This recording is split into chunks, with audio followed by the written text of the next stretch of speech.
બનાસકાંઠાના થરાદમાં વહેલી સવારથી જ કમોસમી વરસાદની શરૂઆત થઈ તો વહેલી સવારથી જ વાતાવરણમાં પલટો જોવા મળ્યો છે। સરહદી પંથકમાં વહેલી સવારે વરસાદી ઝાપટું આવ્યું। થરાદના પઠામડા, પડાદર, જમડાના ગામોમાં વરસાદ ખાબક્યો છે, જેને લઈને ખેડૂતો ચિંતિત થયા છે।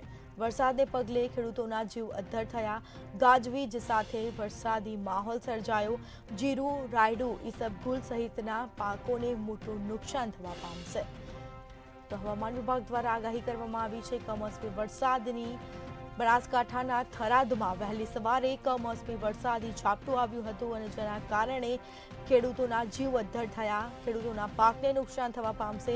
ગાજવીજ સાથે વરસાદી માહોલ જોવા મળ્યો તો વહેલી સવારથી જ બનાસકાંઠાના થરાદમાં વાતાવરણમાં પલટો આવ્યો અને જેના કારણે કમોસમી વરસાદ ખાબક્યો તો થરાદના અનેક ગ્રામ્ય વિસ્તારોમાં પણ વરસાદી માહોલ જોવા મળ્યો। સરહદી પંથકમાં વહેલી સવારે વરસાદી ઝાપટું આવ્યું હતું, જેને લઈને ખેડૂતો ચિંતિત થયા છે તો ગાજવીજ સાથે વરસાદની એન્ટ્રી થઈ, વરસાદી માહોલ જોવા મળ્યો। આ સીધા દ્રશ્યો સામે આવ્યા છે।